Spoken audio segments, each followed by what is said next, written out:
C'est le phénomène que l'on appelle la réitération qui va permettre la duplication d'une architecture de base que l'on vient d'étudier. Et pour ça, eh bien, il va falloir faire intervenir une autre notion, c'est la notion ou le concept de réitération qui a été développé par Holdeman en 1972.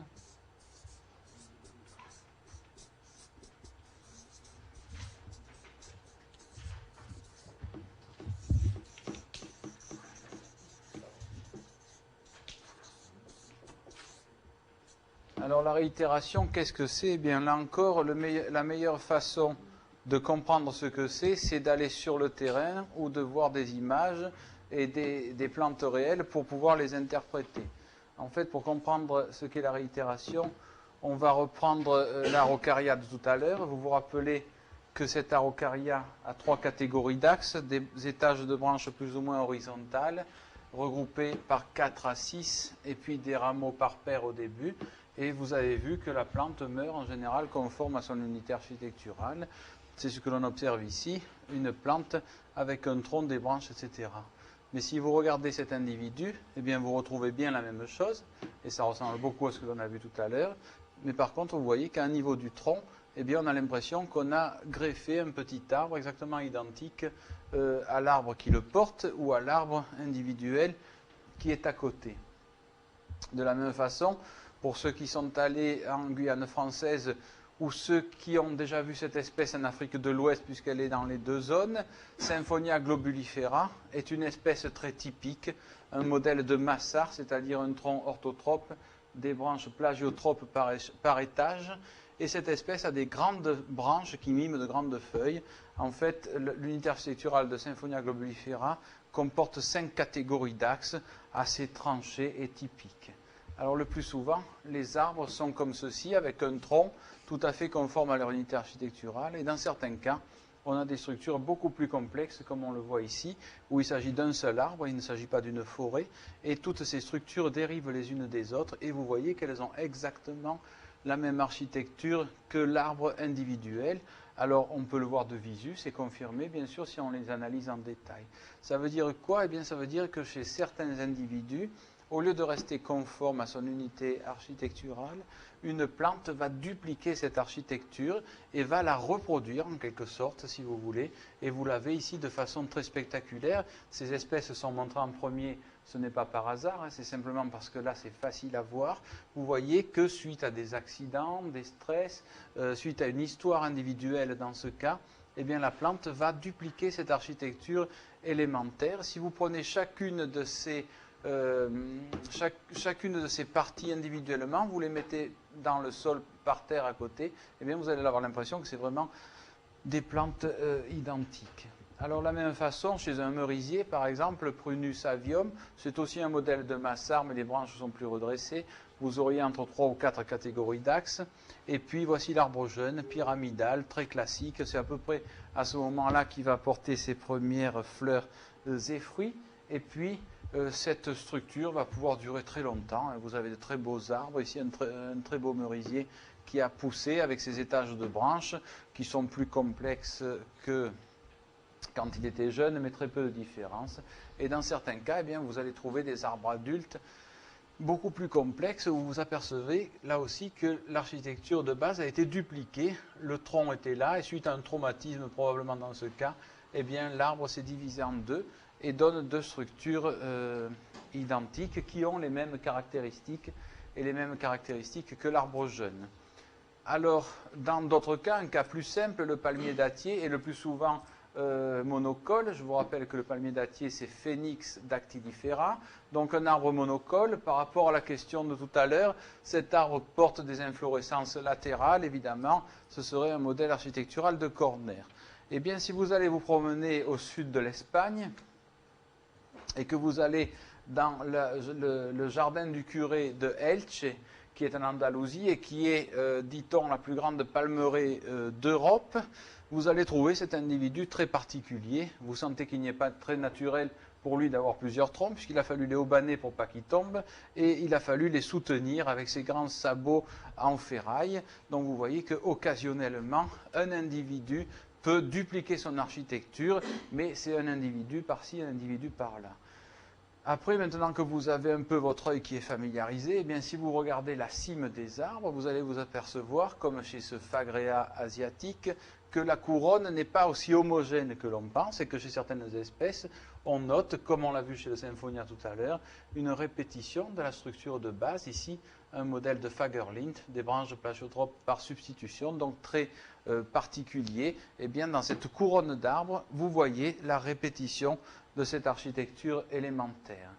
De la même façon, si vous vous baladez à Montpellier, vous verrez plusieurs exemplaires âgés d'Abies pensapo, qui est un sapin méditerranéen et qui est, comme tous les sapins, avec un tronc unique lorsqu'il est jeune, des étages de branches horizontales, et très souvent, lorsqu'ils sont vieux, eh bien, on s'aperçoit que l'apex est mort, et on se retrouve avec l'équivalent de 3 ou 4 petits sapins portés par le sapin initial. Donc dans ces cas-là, encore, suite à un traumatisme pour le coup, eh bien, l'arbre a dupliqué son architecture élémentaire au sommet à partir d'un certain âge. De la même façon, sur des arbres dépérissants pour de la sécheresse, du froid, des conditions diverses, eh bien, l'architecture va se disloquer et on observe qu'il ne reste plus que la charpente. Eh bien, des rejets se développent, des sortes de rejets de survie, comme les appellent certains arboriculteurs, qui vont en fait reproduire l'architecture initiale et qui vont produire en autant d'exemplaires l'unité architecturale de l'espèce considérée jusqu'à reconstituer une couronne d'arbres. Alors ce phénomène est important et en fait cette réitération, ces rejets de survie sont le phénomène par lequel un arbre va pouvoir survivre de très nombreuses années. Là encore, un Robinia pseudo-acacia dans le jardin botanique de Kew, qui est très vieux. Vous voyez qu'il a été cerclé pour éviter à l'arbre de se fendre et d'exploser en fait. L'arbre initial est mort depuis déjà bien longtemps et vous avez des bourgeons qui ont reproduit le modèle de troll initial de la plante et qui vont redonner une couronne à cet arbre dont la couronne initiale a disparu déjà depuis belle lurette. Alors de la même façon, dans des cas de dépérissement ou sur des arbres très âgés, ici un frêne Fraxinus excelsior, vous voyez que la plante est à moitié morte, mais qu'elle survit par des petits complexes réitérés ici qui apparaissent en divers endroits de la plante, comme c'est le cas par exemple chez ce peuplier, sur une grande branche d'un peuplier très âgé, où vous retrouvez ici un petit modèle de rao typique de cette famille, de cette espèce, pardon, avec des branches toutes orthotropes à croissance et ramification rythmique. Donc il s'agit d'une duplication, mais vous voyez que la plante repasse par les étapes initiales de la plante issue de graines. Alors la réitération, c'est aussi le processus en fait qui va nous permettre de comprendre la structure des arbres adultes. Ici chez ce vieux Terminalia malabatrica, eh bien vous observez qu'on ne comprend plus très bien où est l'architecture de base, mais si vous regardez sur ces branches et que vous regardez l'architecture plus précisément de certains rejets, eh bien vous allez retrouver le modèle d'Aubréville typique des Terminalia.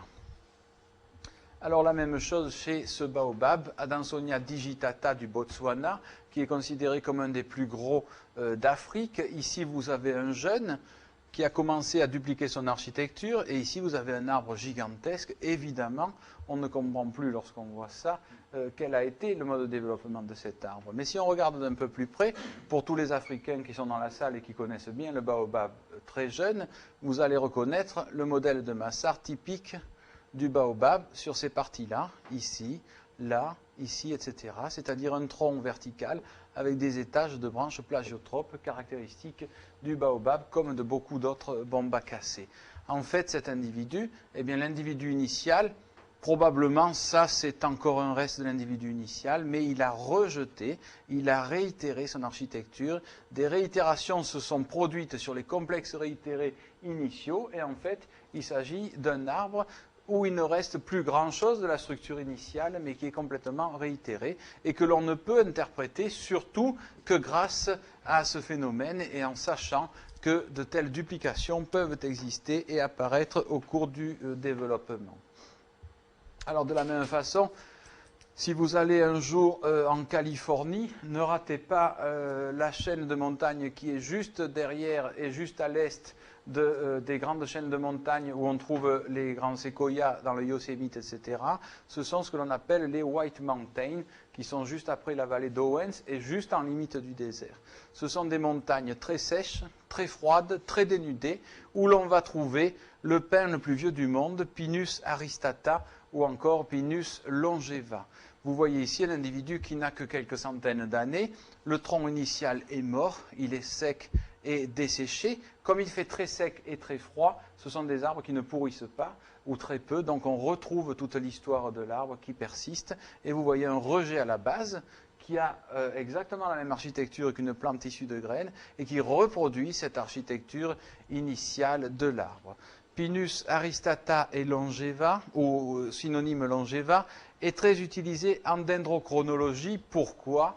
Parce que justement, on connaît des individus qui ont 4700 ans et qui sont toujours en vie. Celui-là est jeune, je crois qu'il n'a que 1600 ans. Et donc, on peut, à travers l'étude des cernes, retracer le climat qui s'est passé dans cette zone et globalement sur le globe. Vous voyez ici le même phénomène qui se reproduit plusieurs fois. Ici, probablement l'individu initial, un rejet qui est mort à son tour, un autre rejet qui est mort à son tour, un autre qui est partiellement mort et qui ne survit plus que par quelques réitérations partielles qui lui permettent de survivre et d'atteindre les grands âges qu'on lui connaît. Vous voyez que ce phénomène peut commencer assez tôt sur des arbres jeunes avec des réitérations à la base d'un individu jeune qui va du coup former une sorte de buisson au niveau de cette espèce dont l'architecture mériterait d'être étudiée plus à fond. Alors, en fait, comme l'a souligné votre camarade qui a bien pressenti la chose, la réitération, ce n'est qu'un terme qui met un nom sur un processus que l'on connaît par ailleurs très bien depuis très longtemps dans divers domaines. La réitération, c'est ce qui va se passer lorsqu'on va tailler des arbres, voire les massacrer, puisqu'en France, on est les spécialistes de la tronçonneuse pour les arbres d'ornement, même si, si on commence à avoir des critères de qualité pour la taille des arbres qui respectent un peu plus leur architecture. Mais vous voyez qu'ici, tous ces arbres ont été rabotés. C'est la fameuse taille en tétard que l'on observe parfois, et les rejets qui vont sortir des moignons restants et qui vont reproduire l'architecture initiale. Alors, la réitération est une reproduction du développement de la plante, ce qui fait qu'on peut s'attendre à retrouver à la base de ces complexes réitérés des caractères plus juvéniles qu'il n'y en aura sur les rameaux ou les parties périphériques de l'arbre. Eh bien, c'est ce qui est utilisé en horticulture d'arbres d'ornement. Ici au Japon, chez un pépiniériste par exemple, ce sont des têtards d'ormes du Japon, Zelkova serrata, où on taille régulièrement ces arbres et ce que l'on va récupérer pour bouturer, eh bien, ce sont ces réitérations qui ont des facultés d'enracinement beaucoup plus importantes à leur base que ne l'auraient des boutures classiques de ces arbres. Alors, c'est aussi ce qui va se produire lorsqu'on coupe un arbre, ici chez un noyer hybride qui vient d'être coupé, et bien quelques semaines après, des rejets se développent. Et vous savez aussi bien que moi que cela peut être une technique pour cultiver la forêt. C'est ce que l'on appelle la forêt de taillis. Montpellier, par exemple, est entouré de taillis de chênes verts qui ont été coupés depuis sans doute des millénaires pour faire du bois de chauffage, et ces taillis sont régulièrement coupés tous les 20 à 30 ans, et ce sont des rejets qui se redéveloppent et que l'on recoupe ensuite pour fournir du bois de chauffage. Alors, on parlait des drageons tout à l'heure, évidemment, c'est un cas de réitération, ici chez Symphonia globulifera, qui a la particularité de pousser dans des zones marécageuses, donc des sols asphyxiants, où il va développer des racines qui vont lui permettre de respirer, que l'on appelle des pneumatophores, avec une structure très particulière. Sur ces pneumatophores, bien, certains bourgeons vont pouvoir donner des rejets, donc des drageons, qui vont reproduire l'architecture de la plante, c'est-à-dire qu'au début, la plante sera peu ramifiée, va former des rameaux courts, puis petit à petit va installer son architecture. Donc si vous ne l'avez pas encore compris, eh bien ce qu'il faut voir, c'est que la plante, le développement de la plante est une sorte de dessin animé, une sorte de lecture d'un alphabet dans un certain sens. En ce sens, la réitération telle qu'on la présente là pour le moins, eh bien, va être un phénomène par lequel la plante, sur une portion d'elle-même, va relire cet alphabet et on va retrouver, au niveau des complexes réitérés, les mêmes successions de phases, les mêmes stades de développement, parfois court-circuités, que l'on trouve sur la plante issue de graines. C'est donc, quand on dit duplication ou répétition, ce n'est pas une photocopie, mais c'est bien toute cette séquence de développement qui est reproduite. Alors, dans certains cas, eh bien, cette séquence de développement va être reproduite par du marcottage provoqué en horticulture ou naturel chez certaines espèces comme les Camesiparis ou les Thuillias. Vous savez qu'on pense que toute la forêt du Canada de Thuillias pourrait n'être qu'un clone dans les zones les plus tourbeuses où en fait les arbres se marcotent avec des branches qui sont les plus basses qui vont se mettre dans le sol, qui vont produire des racines. Et c'est tout à fait particulier puisque ces branches-là ont des rameaux dans un plan. Et bien, dès que la branche touche le sol, on voit que son apex se redresse, que les branches se mettent dans tous les azimuts, que cette branche qui avait une symétrie bilatérale réacquiert ou acquiert, si vous voulez, une symétrie radiale. Eh bien, elle va retrouver les critères, les caractéristiques d'un tronc. On va parler de dédifférenciation d'une branche en une structure de tronc. Elle va reproduire cette architecture. Alors ça peut être particulier et spectaculaire. Ici, chez ce Thuillia, on a coupé au centre, il s'agit d'un arbre que vous pouvez voir au jardin botanique d'Harcourt en Normandie. Les arbres initiaux ont été coupés et vous voyez les arbres marcotés ici. Ce marcotage se reproduit et bien entendu, lorsque le lien entre le tronc initial et la branche est rompue et que la plante a constitué son propre système racinaire, eh bien on peut aboutir à la formation d'un clone, phénomène probablement beaucoup plus important et qui très probablement a été très négligé dans les formations végétales naturelles du monde.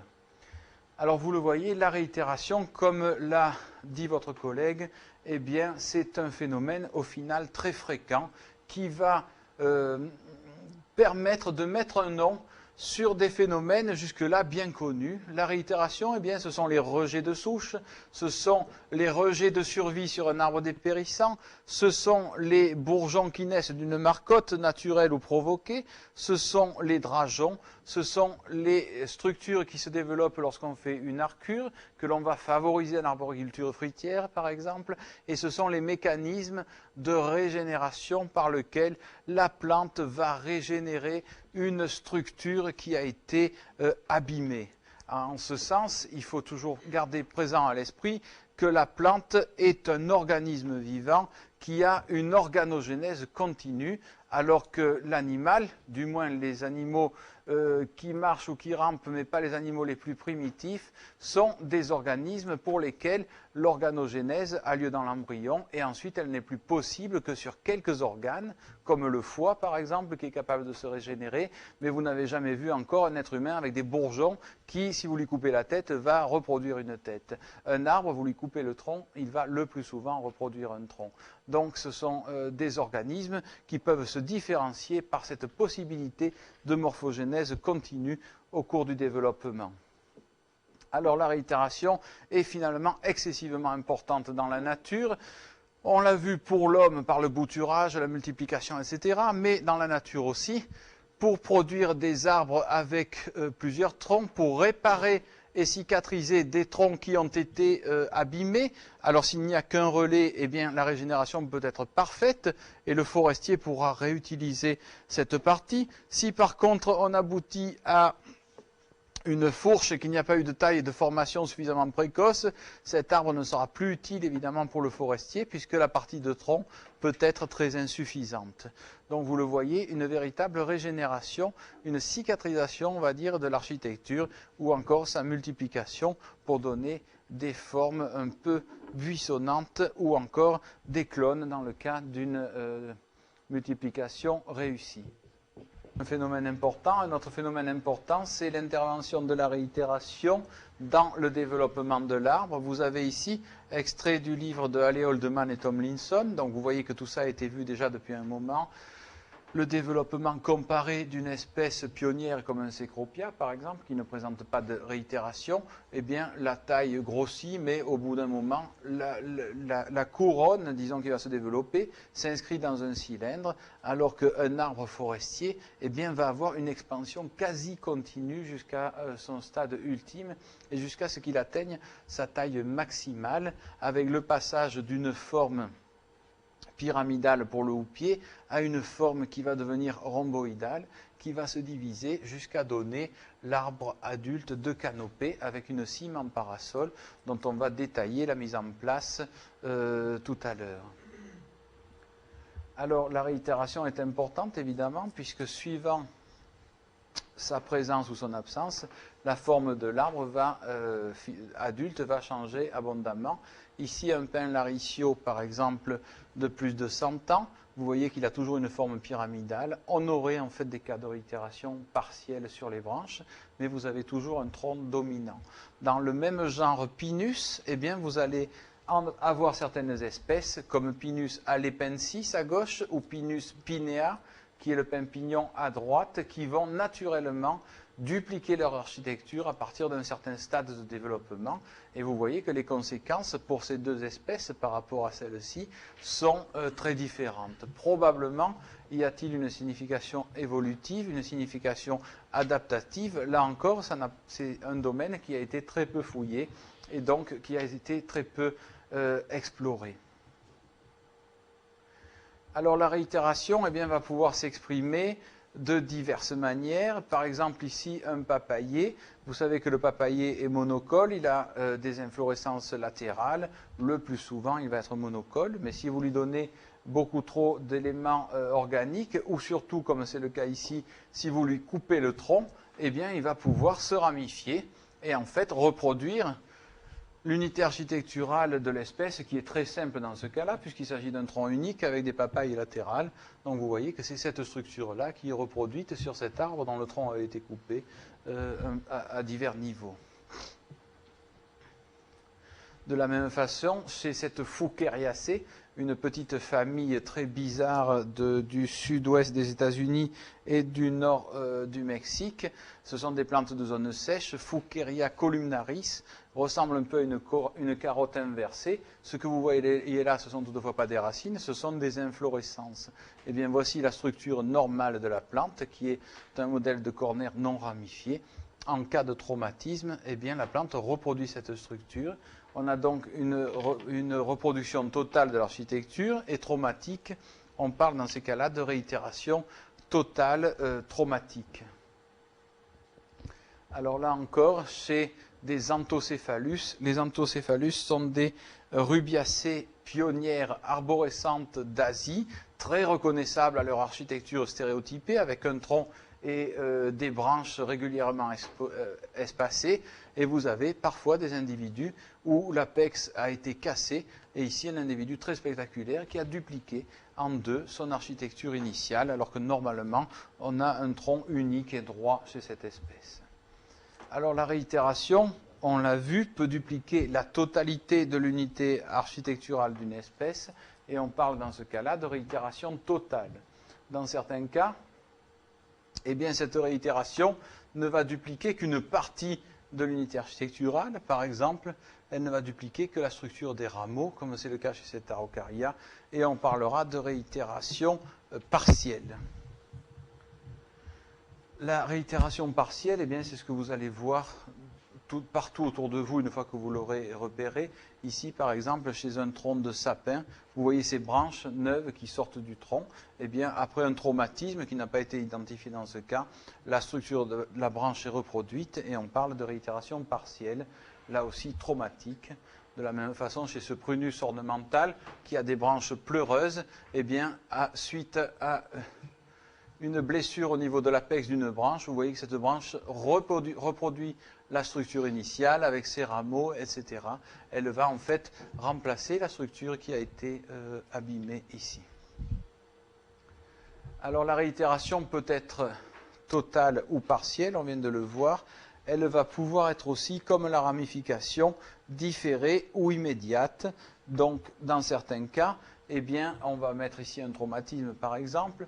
Si vous coupez cet axe, un bourgeon qui était dormant et qui serait peut-être resté dormant toute sa vie, va se développer, va reproduire l'architecture initiale, et dans ce cas, on parlera de réitération différée, puisqu'il y a eu une phase de dormance entre le moment où le bourgeon s'est formé et le moment où il s'est développé. Cette réitération pourra être très différée, par exemple chez des vieux arbres que vous mettez subitement à la lumière, des vieux arbres forestiers, des bourgeons qui étaient là depuis des dizaines d'années vont pouvoir se développer pour mettre en place des réitérations. Alors la réitération différée, c'est ce que vous avez dans cet exemple sur un sapin dont l'apex a été abîmé, un bourgeon entre les étages de branches qui n'aurait rien donné si la plante était restée intacte, va se développer, va donner un axe orthotrope qui va percer le dernier étage de branche et il va ensuite se développer en ayant la même architecture que le tronc. Vous le voyez ici, le tronc initial. Alors évidemment pour les forestiers ça donne des défauts de forme qu'il faut tailler très précocement si on ne veut pas qu'il reste marqué dans le tronc.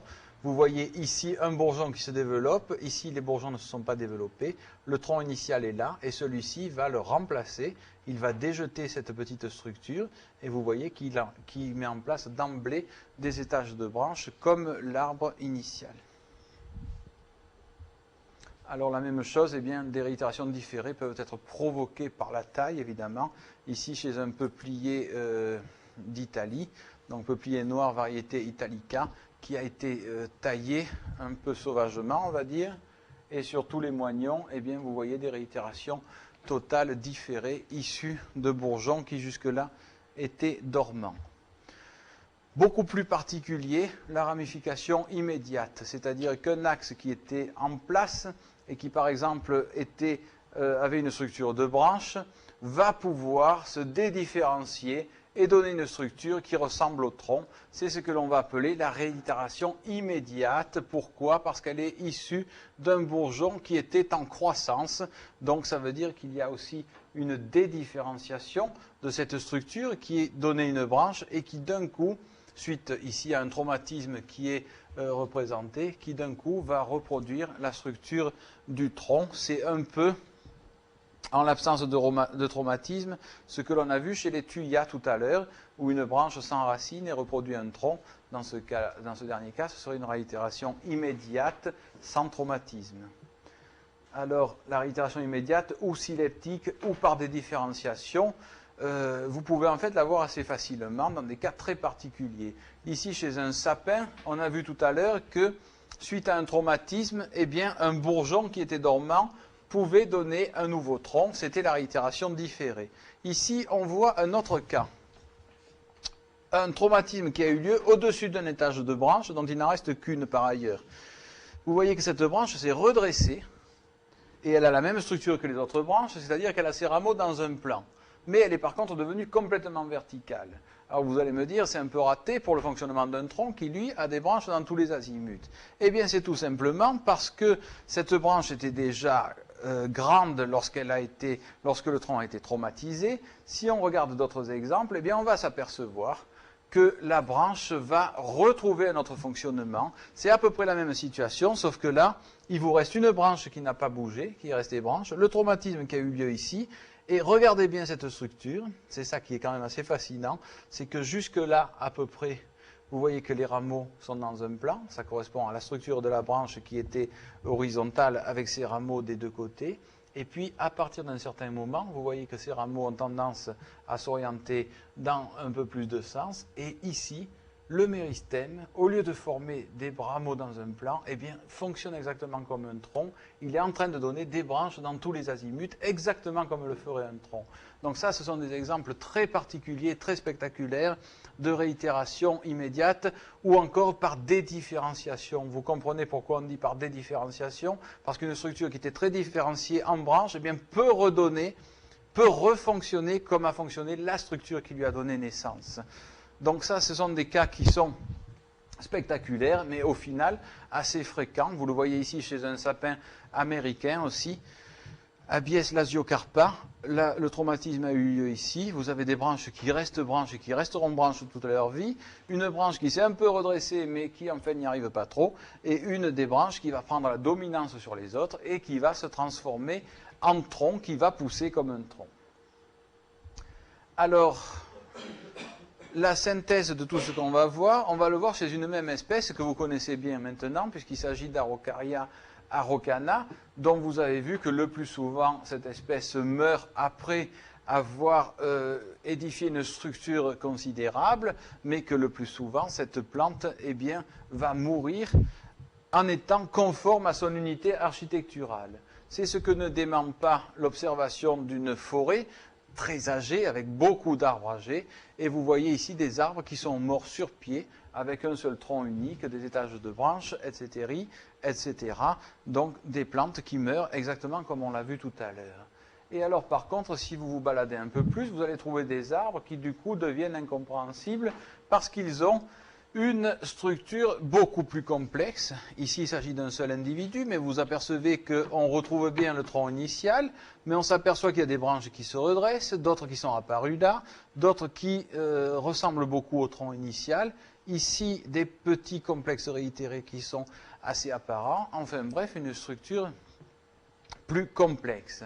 Alors en fait, si on se balade dans ces forêts, on va retrouver à peu près tous les cas de réitération dont je vous ai parlé, et c'est une des sources de la plasticité de cette espèce ancienne, encore une fois, et qui du coup semble avoir une architecture très contrainte, mais qu'elle va moduler, notamment par la réitération. Alors de diverses façons, comme on l'a vu tout à l'heure, par des réitérations totales, qui vont reproduire la totalité de l'architecture, ou par des réitérations partielles qui ne reproduisent que la structure des branches, mais qui ne la reproduisent pas n'importe comment, c'est-à-dire qu'elles vont reproduire des branches exactement comme le faisait l'unité architecturale, des branches qui vont porter des paires de rameaux qui eux-mêmes porteront des cônes, etc. Donc retenez toujours, ce n'est pas une photocopie, c'est une reprise totale ou partielle de la séquence de différenciation. Alors voilà quelques exemples d'individus typiques. Un individu dont le tronc initial a brûlé presque entièrement suite à un incendie. Vous voyez qu'il se récupère et qu'il survit grâce à un rejet qui s'est développé et qui reproduit son architecture initiale de façon totale. Des individus en sous-bois qui peuvent persister en sous-bois pendant des dizaines d'années. Ici, le tronc a été complètement abîmé. Il a perdu presque toutes ses branches. Vous voyez une réitération totale différée à partir du développement d'un bourgeon basal. Et vous voyez ici quelque chose de très spectaculaire, une réitération totale immédiate par dédifférenciation. Si vous regardez à la base, ici, vous retrouvez les cicatrices horizontales des branches, donc c'était des rameaux, pardon, c'était donc bien une branche comme les autres branches, et puis à partir d'un moment, comme dans le cas de notre sapin tout à l'heure, eh bien cette branche va avoir un méristème qui, au lieu de donner des rameaux dans un plan, va donner des branches dans tous les azimuts. Ces branches vont être de 4 à 6, etc. Et on va reproduire cette architecture de base. Alors, dans certains cas, vous allez avoir des réitérations totales sur des bourrelets ici. Bourrelet de cicatrices de branches qui est tombée de sa belle mort, je vais dire, qui est morte et puis qui s'est élaguée. Des bourgeons qui restent en réserve et qui vont pouvoir pousser pour donner des réitérations partielles. Autre cas ici, un peu plus développé, vous voyez la même structure mais plus âgée, elle va au bout d'un moment donner des rameaux, etc., qui pourront reproduire l'architecture de base. Réitération partielle par dédifférenciation, ici c'est un rameau. Pourquoi on sait que c'est un rameau? Eh bien parce que si on regarde les cicatrices, on voit bien les cicatrices de rameaux opposés.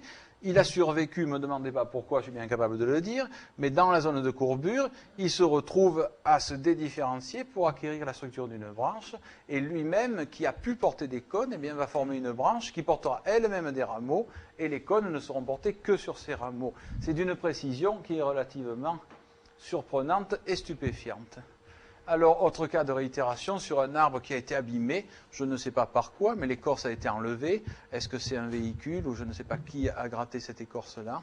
Vous observez ici des bourgeons qui ont démarré et qui reproduisent de façon court-circuitée bien sûr, la séquence de différenciation de la plante initiale, avec une phase qui n'est pas ramifiée, une phase où il n'y a que des rameaux, et au final, vous le voyez sur cet individu, il s'agit d'un bourgeon né sur un autre arbre. Bien sûr, je n'ai pas attendu 20 ans au pied de l'arbre pour prendre la photo. Sur un autre arbre, vous voyez cette architecture qui est quand même très semblable à ce qu'on a vu tout à l'heure et qui était issue de graines. Vous notez aussi que ce complexe réitéré n'a pas encore atteint l'état adulte, c'est-à-dire que lui-même n'est pas capable de porter des cônes. Il en portera quand la ramification sur le tronc et sur les branches seront régulières, exactement comme le fait la plante issue de graines. Vous voyez donc que sous un aspect, je dirais, anarchique de ramification, de branches, etc., eh bien, il y a une organisation profonde de l'architecture des plantes qui est excessivement organisée et que l'on peut expliquer en termes de séquence de différenciation qui va se reproduire par la réitération. Autre exemple spectaculaire chez cette espèce, lorsqu'elle pousse dans des zones sèches et que le système racinaire est mis à nu. Tout ça, c'est une photo prise au grand angle, donc c'est impressionnant, mais on est quand même à 15 ou 20 mètres du tronc. C'est le système racinaire de cet arbre qui a été mis à nu. Il y a des vaches aussi qui ont un peu aidé à l'abîmer. Le vent est passé par-dessus. Eh bien, directement, cette espèce-là va émettre des drageons directement sur les racines qui vont lui permettre de survivre. Et si on regarde ces drageons sur un autre individu, là vous avez la racine qui affleure, eh bien vous retrouvez exactement les mêmes étapes que tout à l'heure, avec une ramification sur les branches éparses au début qui devient de plus en plus régulière, etc. Donc c'est quelque chose qui est très structuré et qui se reproduit de façon spectaculaire. Alors ici, sur un arbre qui est tombé, mais qui avait encore quelques racines vivantes, vous avez un véritable bosquet de réitération à divers stades, non ramifiés, première ramification, et ensuite la structure entière. Donc sur cet arbre-là, qui est tombé, vous avez pratiquement tous les stades de développement qui sont exprimés par chaque complexe réitéré. Dans certains cas, vous avez à la germination la plantule qui se coupe en deux, et vous avez les deux bourgeons cotylédonaires qui donnent chacun un axe. En général, il y en a un qui domine l'autre, et puis il y en a un qui meurt, l'autre qui se développe.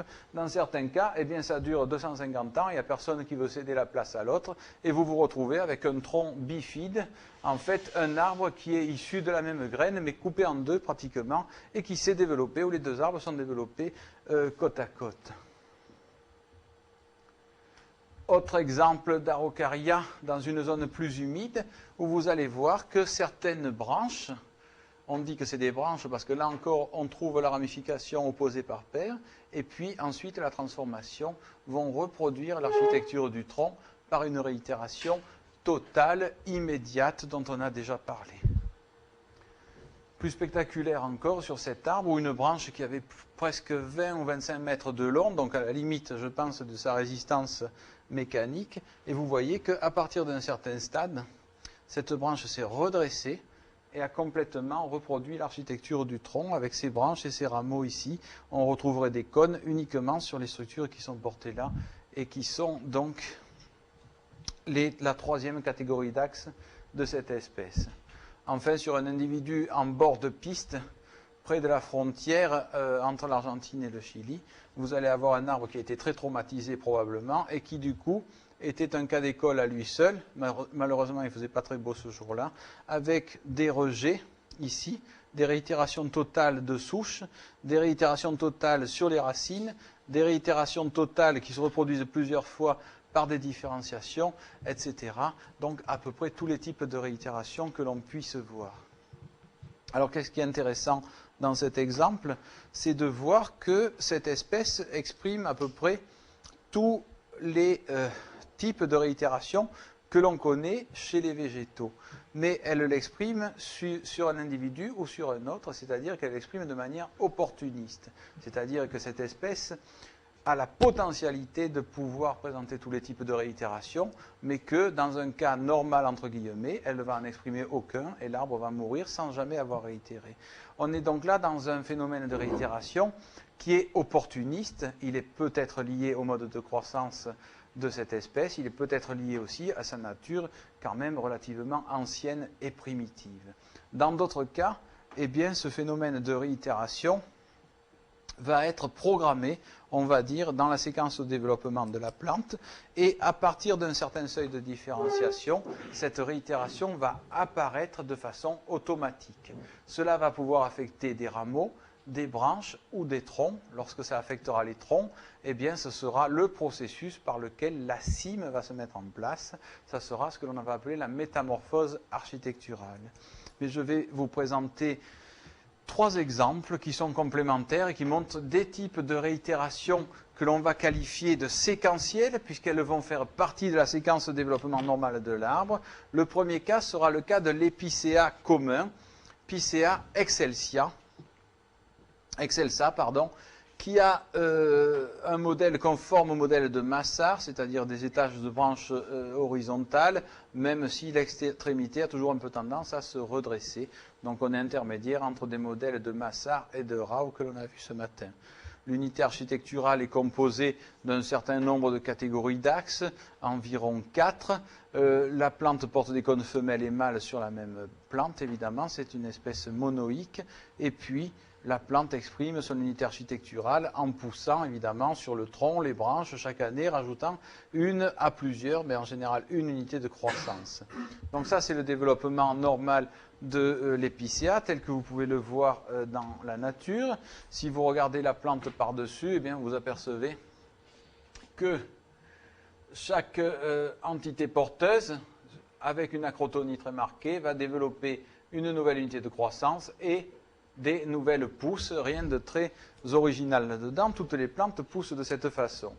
Là, lorsque vous regardez l'arbre conforme à son unité architecturale, vous voyez les diverses catégories d'axes réparties de façon très précise. Un peu comme chez le frêne tout à l'heure, vous avez une catégorie courte qui se retrouve sur la base et la partie médiane des unités de croissance, ou bien directement portée par les branches. Donc la plante pourrait poursuivre ainsi son expansion régulièrement pendant longtemps, vous le voyez, en poussant chaque fois par la périphérie. Mais sur les arbres adultes, eh bien, on s'aperçoit qu'à partir d'un moment, des bourgeons qui jusque-là étaient dormants vont se développer à la base des rameaux et vont commencer à pousser. Et progressivement, ils vont pousser exactement comme le faisaient les rameaux, en même temps que ces rameaux vieillissent et commencent à tomber et à s'élaguer naturellement.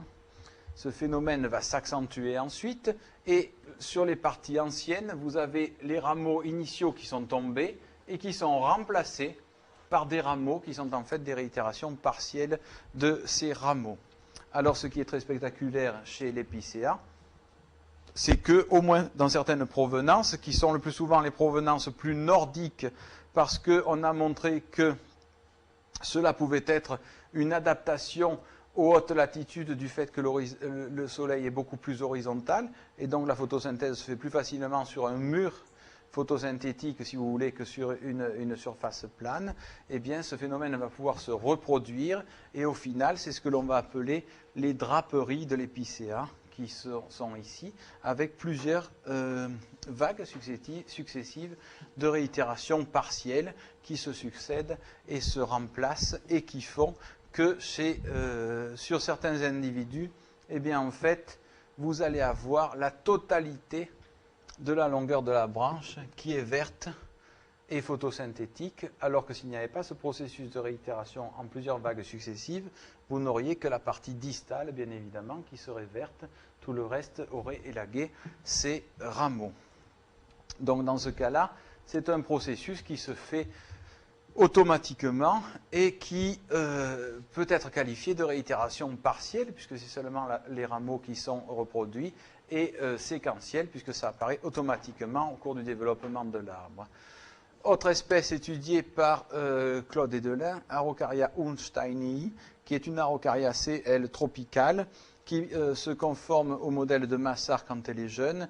Vous le voyez, comme chez Araucaria araucana qu'on a étudié tout à l'heure, des unités de croissance de plus en plus grandes, des branches qui portent des rameaux, ces rameaux sont regroupés au sommet des unités de croissance, etc. Rien de bien original dans tout ça. L'arbre pousse, il a tendance à perdre ses branches basses, il va avoir des branches plus développées au sommet, toujours bien regroupées en étages, des rameaux qui deviennent plus ou moins pendants, et le sommet des branches, un peu comme chez l'épicéa tout à l'heure, toujours un peu plus redressé, ce qui fait que les rameaux ont tendance au sommet à se répartir dans plusieurs directions. Ce qui est plus original, c'est que lorsque la plante vieillit, eh bien, les branches initiales s'élaguent, et à la base des branches, quand elles sont en train de mourir, se développent des axes qui vont remplacer cette structure qui est en train de s'élaguer, ce qui fait qu'au final, vous allez avoir une cime réitérée qui est emboîtée dans la cime initiale et qui va la compléter. Ce phénomène, en fait, va pouvoir se reproduire et à la base des réitérations partielles en train de mourir, vont pouvoir se développer d'autres réitérations partielles qui vont pouvoir les remplacer, ce qui fait que vous avez des vagues de réitération successives d'autant plus récentes que vous êtes plus bas dans l'arbre et que l'arbre, au lieu d'être uniquement constitué par sa partie initiale, va être constitué par des cimes emboîtées qui vont lui permettre d'avoir un au pied beaucoup plus important. Donc vous pouvez résumer ça de cette façon, la plante qui exprime son unité architecturale ici, et puis à partir d'un certain moment, sur les branches en train de mourir, vont se développer des complexes réitérés qui vont remplacer ces structures, elles-mêmes seront remplacées plus tard par d'autres, ce qui va donner ces systèmes emboîtés, ce qu'on appelle les cimes emboîtées d'Araucaria. On va prendre l'épicéa tout d'abord. Et puis on va lui faire pousser ses branches. Voici la plante qui pousse conforme à son unité architecturale. La branche, on va dire, séquentielle avec ses rameaux. Des rameaux qui commencent à mourir à ce niveau. Et puis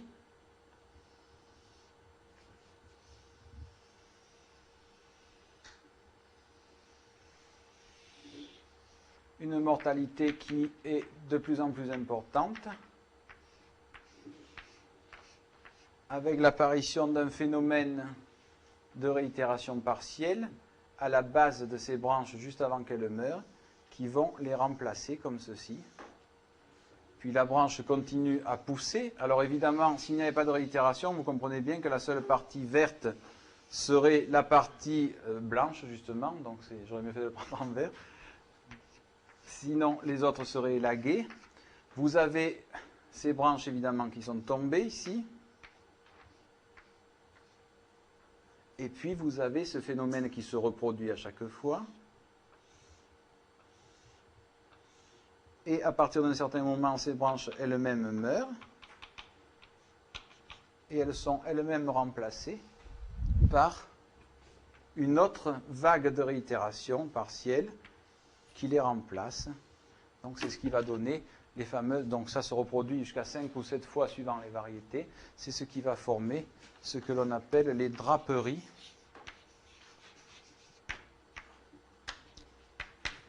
d'épicéa.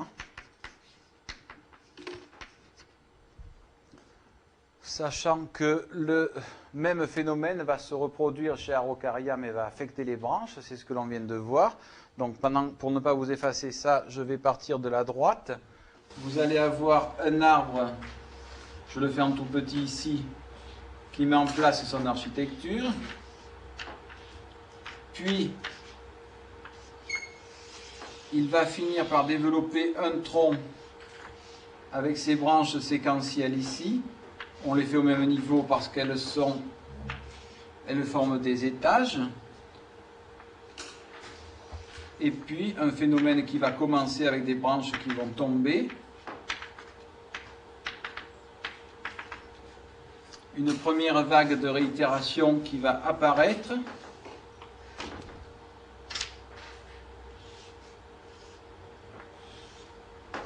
Donc là, il y avait des branches, évidemment, il ne resterait plus que les moignons.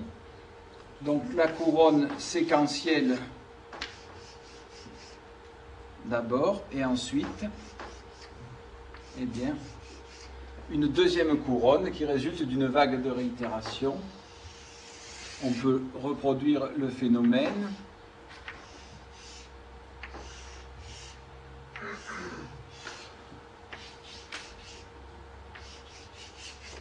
Donc vous avez chaque fois bien sûr les restes des branches.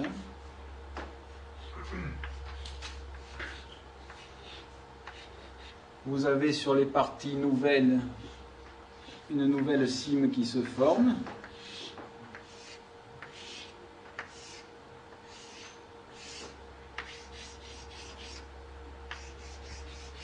Celles-ci finissent elles-mêmes par mourir, donc vous auriez chaque fois les deux vagues ici. Et puis une troisième vague de réitération ici,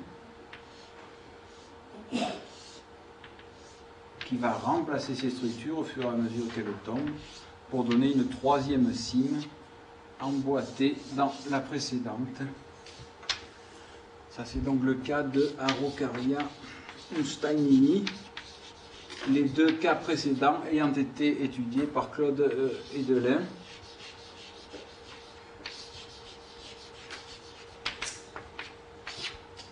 L'Épicéa dans sa thèse sur les conifères et l'Araucaria dans sa thèse sur les arbres monopodiaux d'Asie.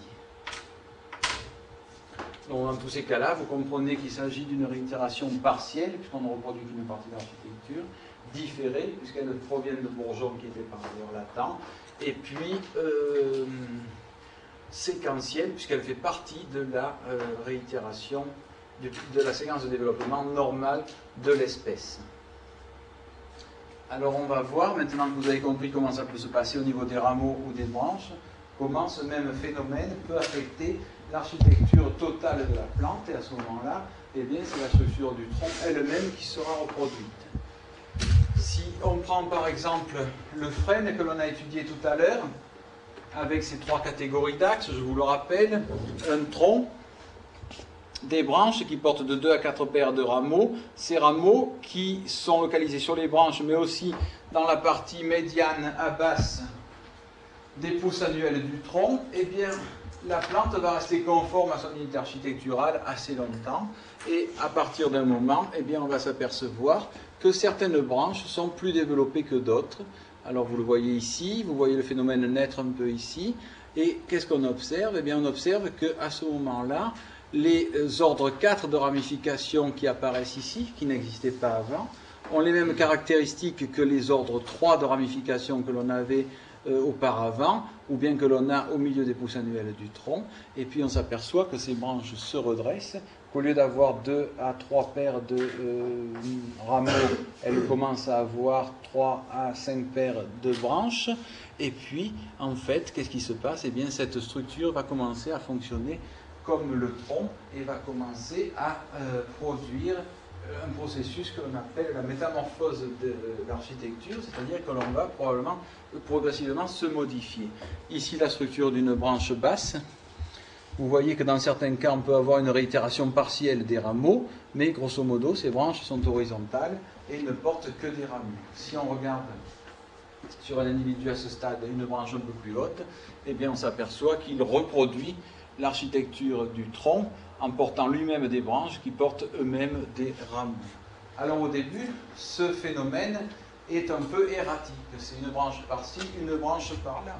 Mais globalement, il va se propager. Vous voyez sur cet individu plus âgé que c'est l'ensemble des branches hautes qui se redressent, alors que sur les branches basses, le redressement ne concerne que la partie la plus distale de ces branches. Voici une branche basse, vous voyez la partie redressée ici, mais le reste de la branche fonctionne à peu près comme une branche telle qu'on l'a vue plus jeune. Dans la partie sommitale, eh bien, on va avoir un phénomène de concurrence entre les branches et le tronc. Vous voyez que la hiérarchie entre les deux n'est plus du tout évidente, tout le monde fonctionne à peu près pareil, et au final, les branches ont tendance à fonctionner exactement comme le tronc initial, qui se perd plus ou moins d'ailleurs. Ici, chez un individu en pleine transformation, vous retrouvez les branches basses plus ou moins horizontales, de la réitération partielle sur ces structures, et puis, dans cette zone, des branches beaucoup plus redressées qui se généralisent ici dans la partie haute. La cime acquiert une structure rhomboïdale. Elle n'est plus aussi pyramidale qu'elle était sur l'arbre jeune. Et vous avez le tronc en fait, qui se duplique automatiquement pendant le développement. Alors ce phénomène s'accentue, se répète. Vous voyez le tronc unique à la base et vous voyez ensuite les diverses réitérations qui vont dupliquer cette architecture. La cime devient de plus en plus arrondie, vous le notez également. Sur un arbre beaucoup plus âgé, vous observez qu'on n'a plus du tout une forme pyramidale, mais des formes pyramidales pour chacun des complexes réitérés, l'ensemble devenant beaucoup plus arrondi. Vous notez aussi ces grandes structures qui reproduisent l'architecture du tronc et que l'on voit mieux sur un schéma d'un arbre très semblable à celui-ci. La partie basse est laguée, la partie basse avec des branches, des réitérations partielles et éventuellement quelques petits rejets de survie qui sont des réitérations totales qui ne donnent jamais bien grand-chose, et puis toutes ces branches redressées qui reproduisent la même architecture que le tronc. Vous pouvez avoir des morts d'apex ici qui favorisent la duplication de tout ça, mais même sans mort d'apex, cette réitération, au bout d'un moment, apparaît de manière totalement automatique dans la séquence de développement de l'arbre qui continue à grandir, dont la cime continue à s'arrondir, dont on voit qu'elle est de plus en plus constituée par des duplications de cette architecture de base. Évidemment, l'élagage se poursuit aussi. On ne retrouve presque plus de branches horizontales puisqu'elles appartiennent à l'arbre jeune et qu'elles sont tombées. Et vous observez cette réitération qui se propage, qui se reproduit. Et vous observez d'ailleurs des vagues de réitération successives, les complexes réitérés issus des vagues successives étant chaque fois un peu plus petits. Dans certains cas, eh bien, les arbres les plus âgés peuvent subir des dépérissements. On retrouve l'architecture initiale avec les branches maîtresses qui résultent du processus de réitération. Et puis, l'architecture va survivre par des petits rejets qui sont, elles, des réitérations différées, contrairement à la duplication immédiate que l'on vient de voir, qui construit l'architecture globale de l'arbre. Alors, comment peut-on résumer ça? Eh bien, on va résumer le développement de la plante en quelques stades fondamentaux. On l'a vu, l'apparition de critères morphologiques clés, comme la ramification, puis la floraison, etc. La plante, petit à petit et pas à pas, exprime son unité architecturale chez le frêne constitué de 3 catégories d'axes. Je n'ai pas représenté la catégorie d'axe ultime ici pour ne pas obscurcir le schéma. Et à partir d'un certain moment, la plante grandit, les branches se redressent de façon erratique au début, puis généralisée. Ces branches reproduisent l'architecture du tronc. Cela peut être favorisé par des morts d'apex, etc. Mais dans tous les cas, cette duplication va exister. Et ensuite, la plante se construit. Vous notez aussi le changement de forme globale de la couronne, qui de pyramidale devient arrondie. Vous voyez les vagues successives de réitération de plus en plus courtes. Certaines autres réitérations, qui sont des réitérations différées, qui viennent en fait permettre aux branches les plus basses de survivre. Donc vous observez que depuis notre plantule, rappelez-vous que tout ça est parti de 2 cotylédons et 2 petites feuilles simples la première année.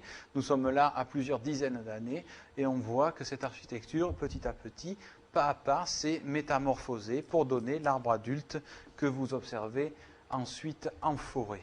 Alors c'est ce qui, dès 1978, avait donné lieu à une typologie des stades de développement de l'arbre forestier avec l'arbre du futur, qui était en gros l'arbre jeune exprimant son unité architecturale, qui va dupliquer son architecture pour donner ce que l'on appelle l'arbre du présent, qui est dominant, qui est dans la canopée forestière, qui est en général celui que le forestier va couper, parce que c'est là que le bois est de meilleure qualité, et parce que s'il attend trop, eh bien des phénomènes de dépérissement locaux vont entraîner des pourritures dans le tronc, vont entraîner un dislocation de la couronne qui ne va survivre que par un autre type de réitération, qui est la réitération différée, qui va reproduire elle aussi l'architecture de la plante, mais qui va assurer simplement la survie de cette architecture.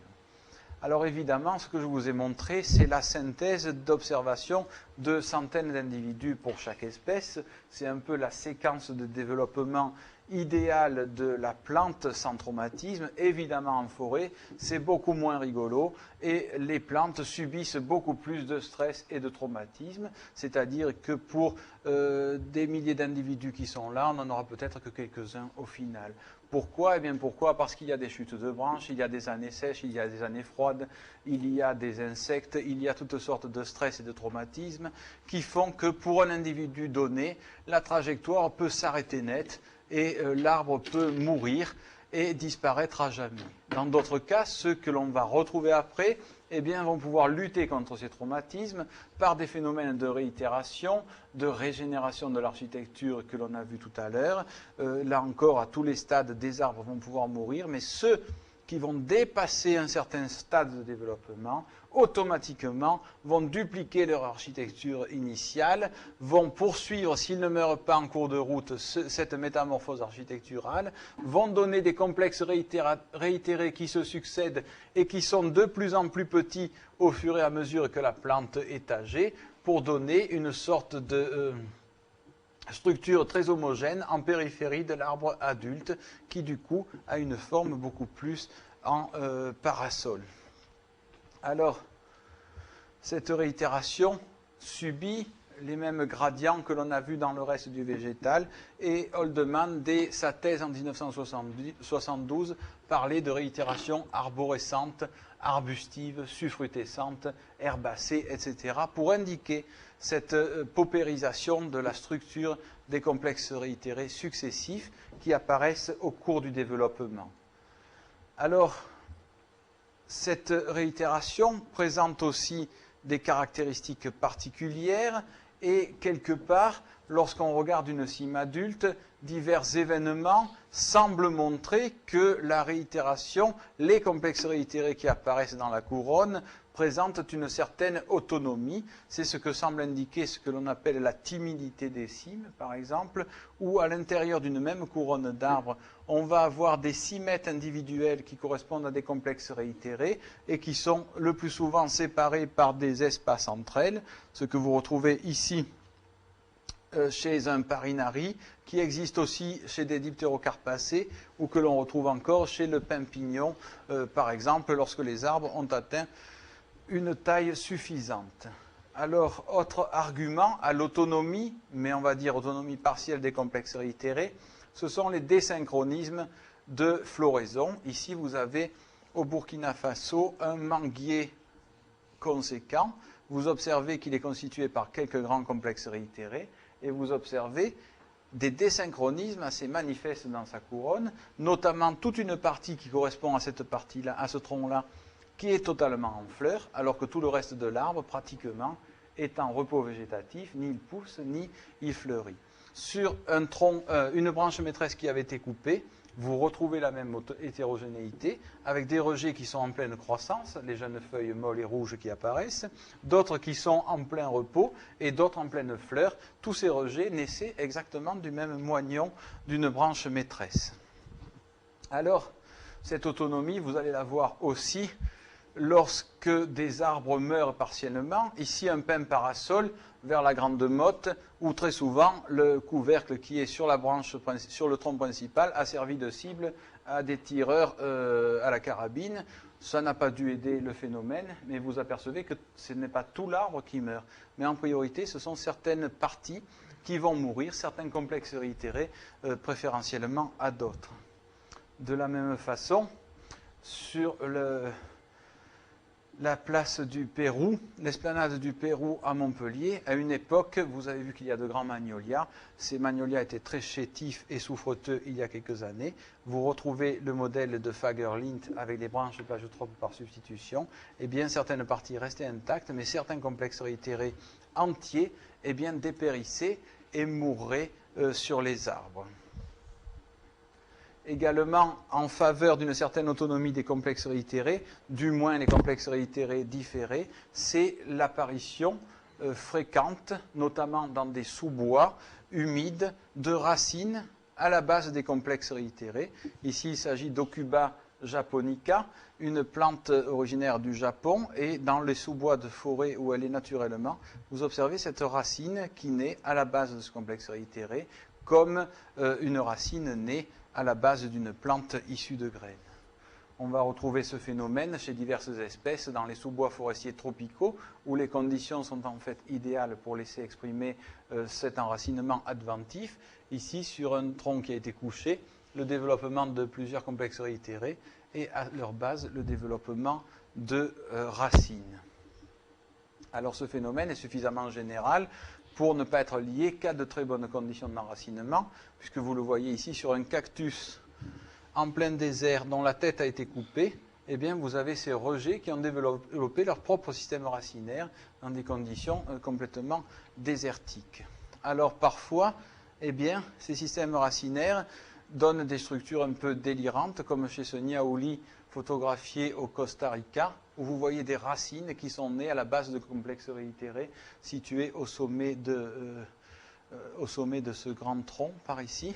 Et puis, parfois encore, eh bien, ces complexes réitérés ne sont pas visibles tout simplement parce qu'ils naissent à l'intérieur du tronc dont ils digèrent la matière organique en décomposition. Ici, par exemple, un châtaignier en Corse où le tronc étant mort et pourri, eh bien, en grattant un peu, on pouvait trouver les racines de ces complexes réitérés qui sont apparus dans le tronc lui-même et qui s'auto-digéraient,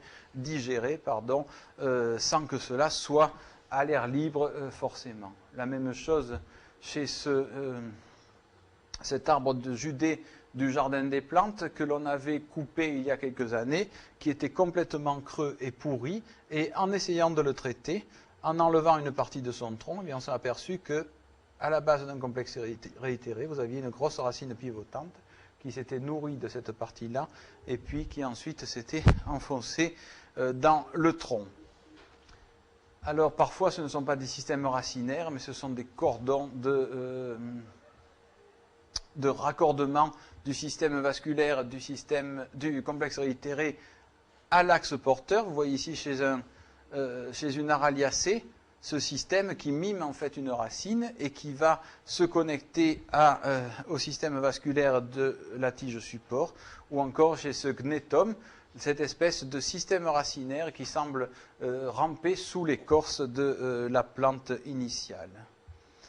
Alors, je vous l'ai dit, il y a plusieurs types de réitération, et notamment, je vous ai parlé de la réitération séquentielle qui apparaît, qui résulte en une duplication de l'architecture de base. Dans d'autres cas, vous avez une réitération différée qui apparaît, et on a vu que des caractères juvéniles, comme les systèmes racinaires de la base, pouvaient réapparaître. Il peut s'agir d'autres critères. Vous savez que chez les mimosacées, qui sont donc des légumineuses avec des feuilles le plus souvent bipénées, il y a plusieurs acacias qui ont ce que l'on appelle des phyllodes. Qu'est-ce que c'est un phylode? Eh bien, c'est la structure adulte. C'est en fait le pétiole de la feuille qui se latéralise, qui devient photosynthétique et qui s'aplatit. Vous voyez ici une germination d'acacia coa aux îles Hawaï, par exemple, qui donne des feuilles bipénées, et ces feuilles bipénées se transforment ensuite en phyllodes qui seront la feuille adulte. Voilà la phase de transition entre les deux, où vous voyez ces deux structures qu'on ne peut pas confondre. La feuille ici, typique de la famille bipénée, et le phylode qui est là. Alors dans certains cas, vous avez la zone de transition qui vous montre que ce phylode est une émanation du pétiole qui s'aplatit. Vous avez ici une forme intermédiaire où le pétiole est aplati, il ressemble à la forme adulte, et il ne reste de la feuille bipénée que la partie distale de la feuille. Sur l'arbre adulte, ici il s'agit d'un autre acacia de l'île de la Réunion, eh bien vous avez uniquement des phyllodes. Mais lorsque vous regardez des vieux arbres avec des complexes réitérés qui sont apparus sur des parties âgées, eh bien vous retrouvez ces feuilles bipénées qui réapparaissent, donc des caractères de juvéniles qui réapparaissent sur ces complexes réitérés différés. Donc vous le voyez, ce n'est pas une photocopie comme je vous l'ai dit, mais c'est plutôt une reprise de la séquence de développement, plus ou moins complète bien sûr, suivant la position dans laquelle elle apparaît. Ça veut dire quoi tout ça? Eh bien ça veut dire que même si au sein de la structure végétale, les complexes réitérés peuvent avoir une certaine autonomie, ils sont, comme tout le reste de la plante, soumis à une très forte hiérarchisation, à une forte organisation et à ce que l'on appelle des gradients morphogénétiques qui font que les structures qui apparaissent auront telle ou telle structure en fonction de la position sur la plante, du stade architectural de cette plante et éventuellement, bien entendu, des conditions dans lesquelles pousse cette plante.